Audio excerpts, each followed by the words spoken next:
Donc là, c'est une deuxième vidéo d'affilée que je fais. Donc j'avais parlé effectivement de l'importance de ce que j'apporte dans le monde, on va dire, de ce que je fais, de mes inspirations. Et là, cette deuxième partie, c'est plutôt par rapport au divertissement. Et on va parler aussi d'autonomie parce que tu divertis les gens. Donc c'est-à-dire qu'avant, il n'y avait pas la télé et tout ça. Il n'y avait pas toutes ces choses. Les gens, ils pouvaient aller dehors. Il n'y avait pas de souci, quoi. Là, tu peux les faire paniquer beaucoup plus facilement. Donc avant, il y avait un conditionnement encore plus fort. Hein. C'est surtout, en fait, il y a un éveil de conscience très très fort qui se fait depuis des années et des années. Et toute cette technologie qui est mise en place, toutes les ondes qui traversent la Terre, tous nos objets numériques comme les téléphones que je porte, etc., ben, sont faits en fait pour réduire nos capacités tout simplement d'être humain, à mon avis, et à être dépendant. Et je vais parler d'autonomie. Voilà, bon, il y a des sujets où vous serez peut-être pas d'accord et c'est pas grave, c'est pas l'idée d'être d'accord. Bon, t'es d'accord que l'alimentation est centralisée. Si tu décentralises l'alimentation, tout le monde peut manger. C'est-à-dire l'alimentation est gratuite. Tu as des arbres fruitiers partout, admettons, tu as juste à te servir et voilà, terminé. Donc c'est décentralisé, pas d'argent, pas de transactions. Donc voilà, pareil pour les noisettes ou pareil pour plein de choses. Mais pour ça, il faut aller dehors. Pour ça, il faut faire des choses par soi-même. Mais là, le truc, c'est qu'on va au supermarché. Tu vas au supermarché, t'es pas autonome. Est-ce que je suis autonome? Ben non, je ne produis même pas ma propre alimentation. Je suis pas autonome sur ce point. Euh, Ensuite, l'énergie, l'électricité. Tu utilises tes panneaux solaires, etc. Ben là, tu vas être plus autonome. Tu as le courant électrique qui arrive chez toi, t'es pas autonome. Tu construis un habitat léger par toi-même, ben t'es autonome. Tu fais construire une maison par quelqu'un d'autre et tu te payes un crédit, t'es pas autonome. Voilà, bon, ça va être le cas de tout le monde, à peu près. Hein. Tu utilises un téléphone portable pour communiquer, t'es pas autonome. Tu vas chez quelqu'un pour communiquer avec lui, t'es autonome. Tu utilises la télépathie, t'es autonome. Et ouais, et c'est peut-être ça justement que ça bloque. Peut-être qu'il y a un miroir. C'est le fait de centraliser tout ça. Les communications sont centralisées, etc. Et peut-être, hein. Moi, c'est que de la...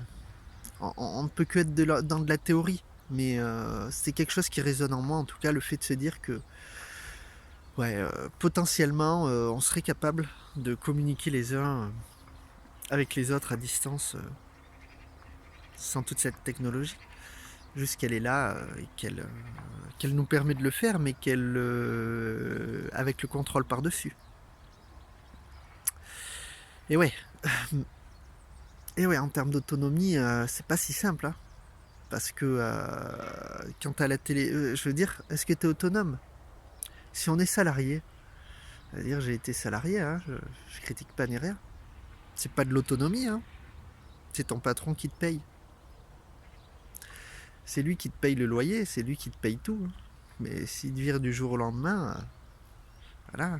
S'il ne te paye plus, voilà, c'est là où on voit, c'est notre autonomie, c'est les banques qui nous les prennent. C'est pas l'argent lui-même, c'est juste une monnaie d'échange. Je pense qu'à terme, de toute façon, il va falloir que l'argent, on puisse faire sans. C'est-à-dire, ça a une utilité, l'argent. Mais il faudra quelque chose de plus décentralisé. Parce que sinon, il y aura toujours des gens qui vont vouloir le pouvoir et le contrôle. Et voilà, donc si tu changes de système et que dans une centaine d'années tu reviens en arrière, c'est un peu con. Même si je pense pas que ça se passerait de revenir en arrière. Et ouais, c'est pareil, hein. L'éducation des enfants. C'est qui l'a fait vraiment, l'éducation des enfants? C'est les parents, c'est pas l'école. C'est les parents qui font l'éducation. L'école, elle l'instruit à la base. Enfin, elle l'instruit. Elle conditionne et elle formate plutôt, hein, parce que quand on voit certaines choses, là, il y a déjà les trucs du Covid, de l'intérêt général dans les manuels.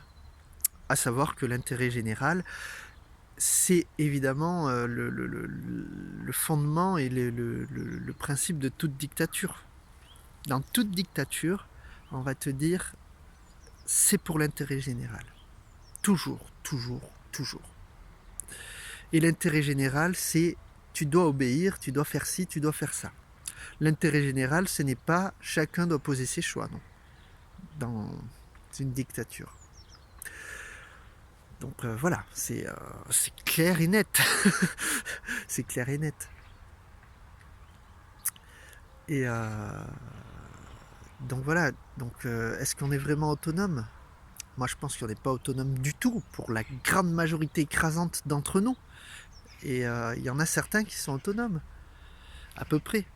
Mais est-ce qu'on est autonome en carburant? Ben non, on doit aller à la pompe à essence. Tant qu'on ne fait pas les choses nous-mêmes. On pourrait trouver des solutions pour être autonome dans toutes ces choses-là. Autonome en réseau Wi-Fi, un réseau Internet.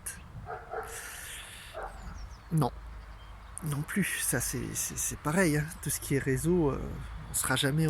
Enfin, on n'est pas autonome. Tout est centralisé là-dessus. Et donc, il faudrait une énergie décentralisée pour toutes ces choses. Voilà.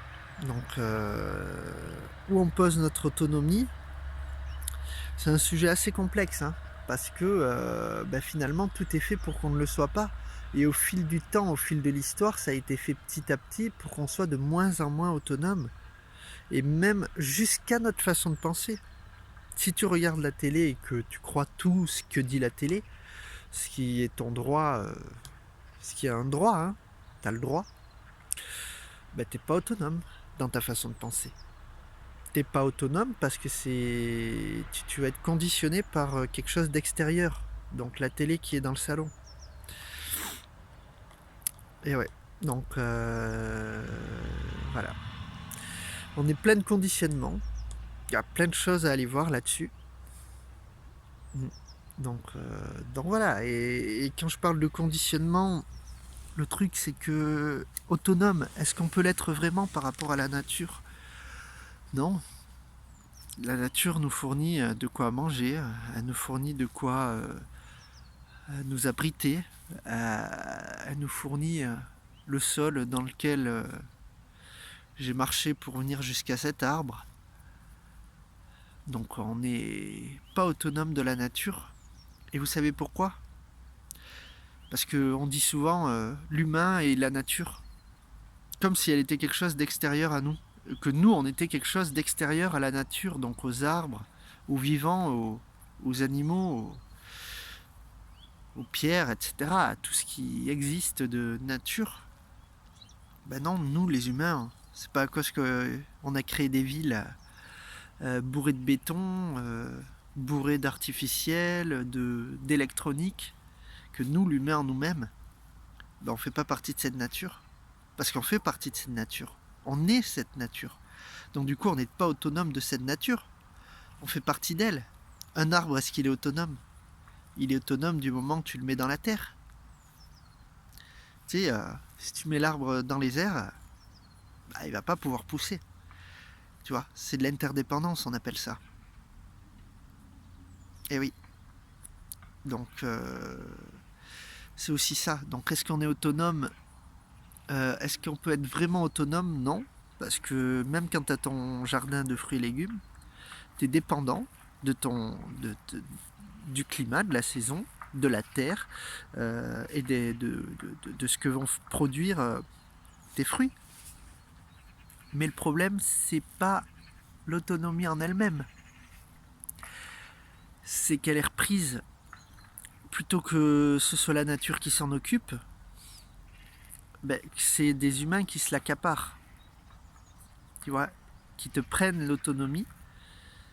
Et en fait, c'est des institutions, des choses qui n'ont aucune réalité. En fait, c'est clair qu'un supermarché, ça n'a pas un supermarché, une institution, de l'argent, etc. Ça n'a pas une valeur réelle.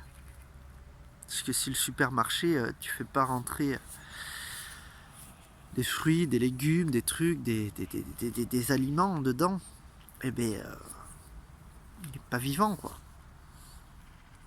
Tu peux transactionner que si tu mets du vivant dedans. Bah oui. Donc, c'est pareil, les institutions, est-ce qu'elles ont une valeur réelle? C'est quelque chose de réel, une institution? Parce que, par exemple, le supermarché, ce qui fait qu'il est réel, c'est quoi? Qu'est-ce qui te fait dire qu'il est réel? C'est peut-être que il y a un bâtiment. Donc il y a des briques et des pierres qui sont posées, il y a de la tôle, il y a des matériaux. C'est ça qui fait que tu construis, on appelle ça un supermarché. Donc voilà, si tu prends Auchan n'a aucune existence propre. Le bâtiment lui-même, oui, mais Auchan, c'est quelque chose qui est abstrait en fait. L'institution est abstraite. C'est comme toi. Moi, par exemple, si je dis je m'appelle Johan, Johan c'est abstrait. C'est juste un nom qu'on me donne. Demain, je pourrais m'appeler Pierre ou Vanessa. C'est abstrait. En plus, c'est changeable. Donc, ce n'est pas une réalité. C'est pas une réalité incontestable, pardon.